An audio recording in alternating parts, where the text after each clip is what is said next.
Welcome back, gang. It's Deltia from Deltiasgaming.com, here with a magic Sorky Porky build using one bar, able to beat Batashram Hollows. Almost got a no death, and I want to share this with you. It's super powerful. A couple modifications, full build will be out later this week, but it's incredibly powerful. One bar, very simple, really easy to play. So if you're looking for something that's tap in, that's just one bar, super simple, this is it. PvE Flames of Ambition Update 29. So this video is going to cover all the juicy information, skills, gear, passives, kind of what you're going to look for, what makes the Sork unique, and how to actually play this. So stay tuned. Let's get started. Okay, what makes the Magic Sork unique? Magic Sork is probably one of the best PvP, PvE characters in the game since the day it started. It's just fantastic. The bread and butter is crystal frags. There's a bunch of different abilities that you can use, but this right here is what makes it so fun and engaging to play. Casting a magic ability has a chance to proc your next crystal frags to be instant and deal a lot more damage and cost a lot less. So you're going to use one bar, and you're going to have a main spammable on this bar, and you're going to hear the sound effects with crystal frags, and you're going to lob it. So you're not going to sit there and just recast it over and over and over, because it has a 0.8 second cast time. Really, the fun mechanic of this is using your main spammable, your buffs, your heals, your shields, whatever you need, but also waiting for that crystal frag proc and firing off. That's what makes this Sork gameplay loop so fun. From day one to now, it's the same stuff. The Sorcerer also has a bunch of pets in the Daedric summoning line, which is quite unique. In fact, the summon Twilight Matriarch is really powerful.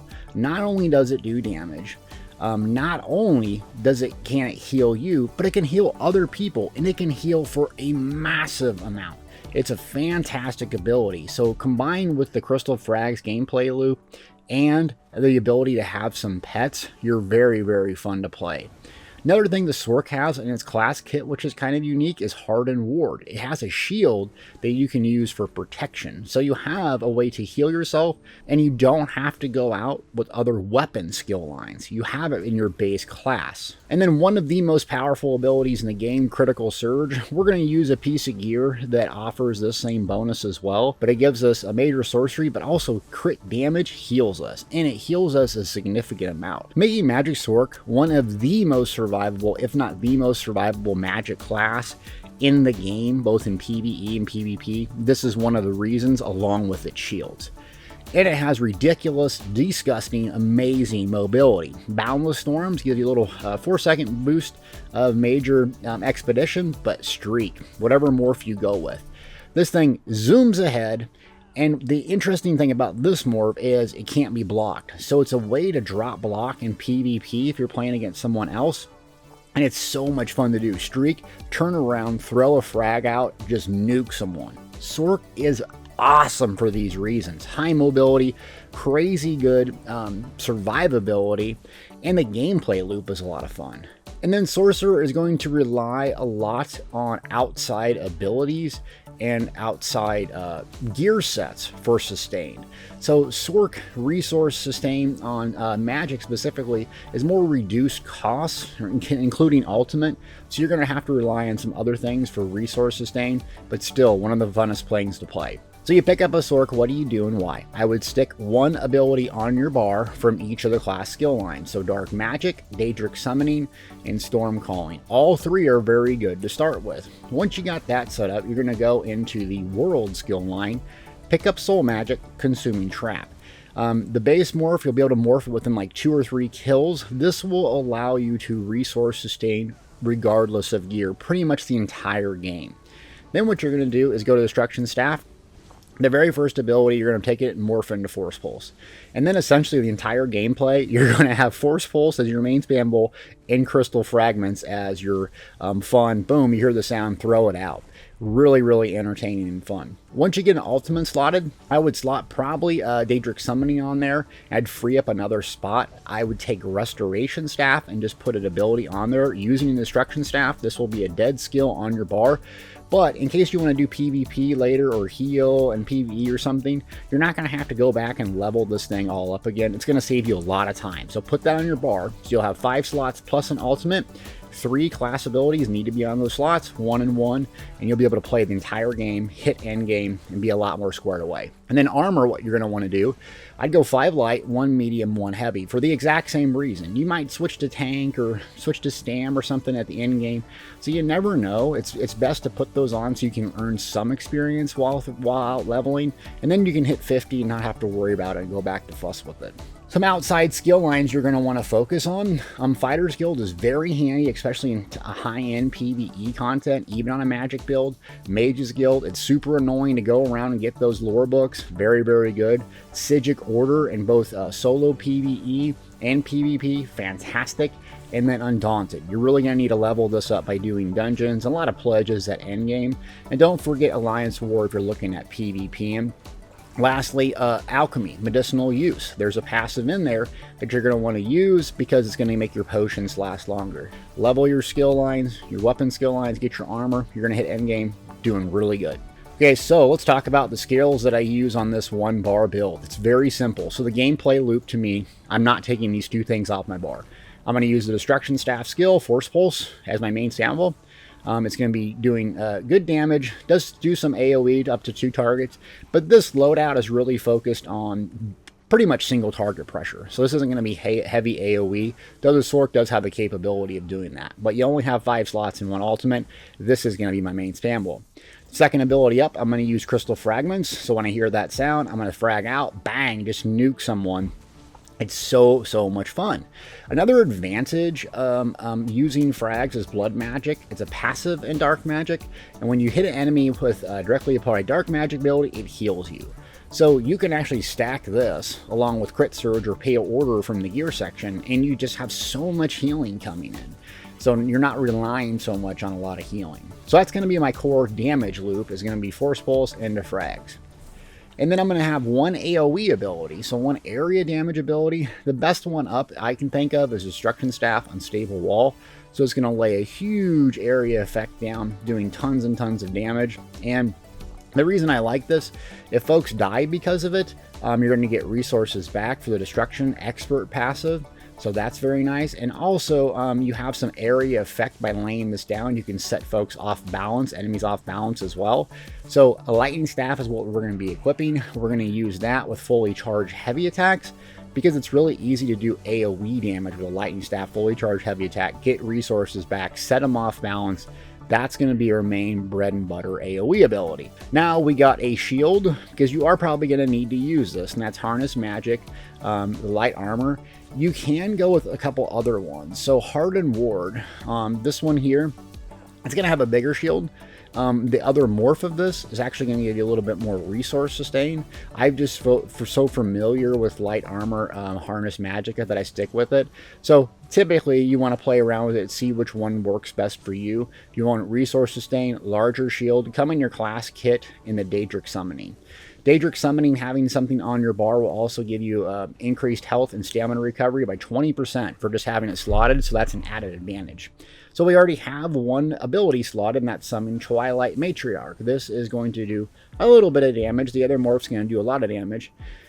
The main reason we're using this is for the healing. So if I have my Harness Magic on, I pop this, it's going to heal me big time, and also heal people in the group as well. So it's very handy to have around. Plus it takes a lot of heat on you.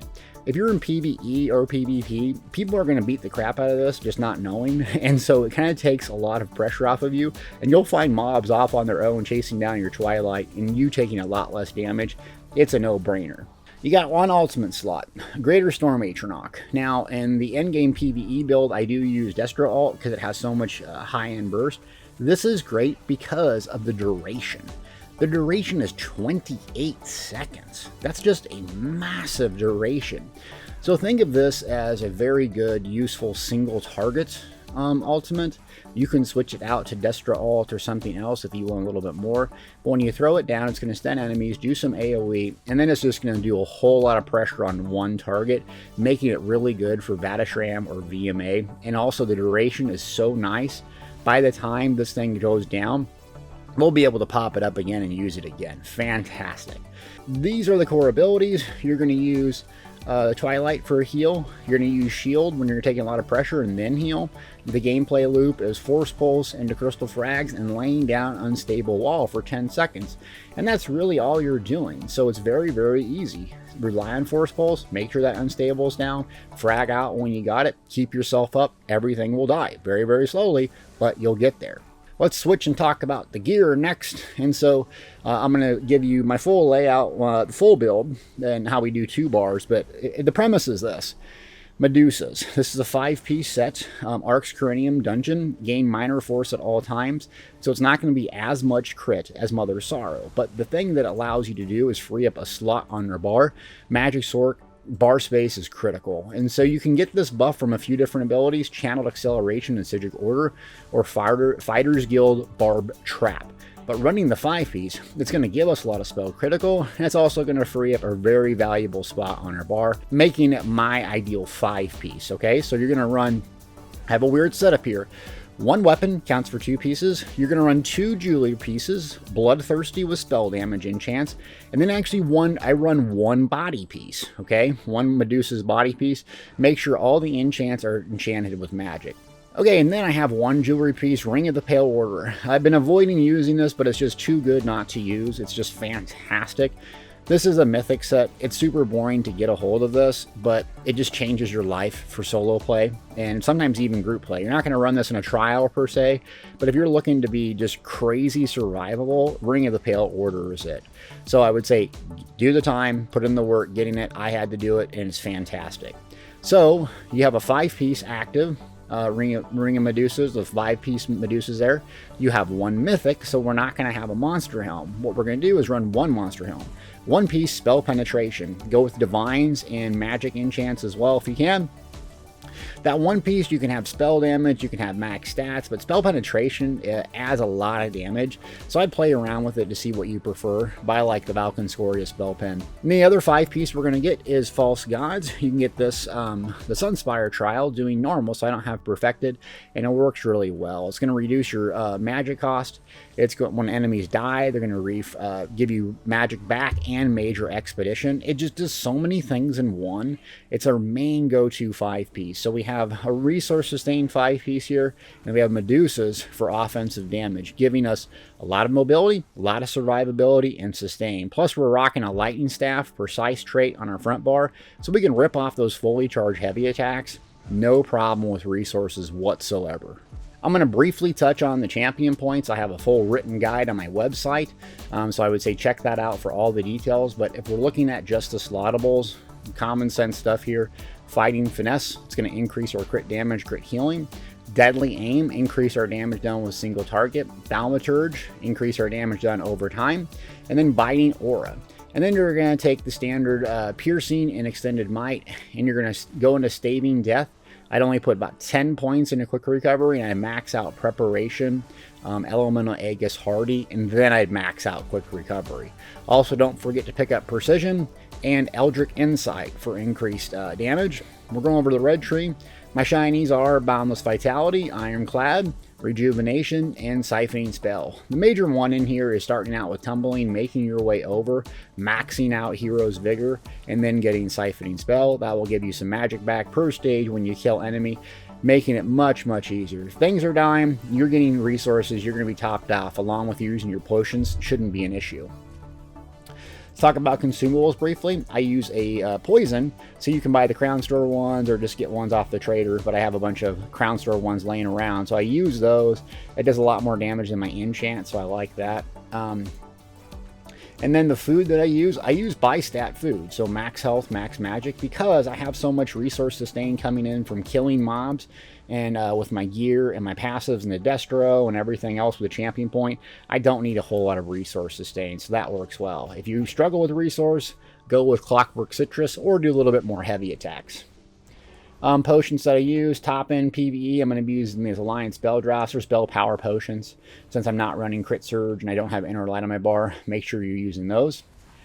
And then we're going to switch and talk about the racial choices. I'm on a Dunmer on this guy. So High Elf is probably like, a little teensy weensy bit. What I like about this is I can switch this guy in between magic and stamina because I have max magic and max stamina via the dynamic passive. I have flame resistance, which is going to be super handy both in PvE and PvP. And then I have rumination, increased weapon and spell damage by a large amount. So I like this. You're not going to have any resource sustain, but the flame resistance goes a long way in almost any context that you do. And that's just a quick 1 bar build. Works really well. I beat Battlesham Arena with it, 1 bar. So yeah, I think it's really, really good. The top end PvE build I'm about to come out with is just mind blowing. It does crazy, insano damage. Plus, it's very simple. That's what's underrated about the Sorc. It's quite simple. So if you're struggling, you can't manage 13, 17 buffs and stuff like this, I'd pick up the Sorc. The gameplay loop's fun. It looks cool. It's been great day one. It will always be great. Range gives you a huge advantage. So pick it up. I appreciate you watching. Hit that subscribe, like button if you like this so you don't miss anything else.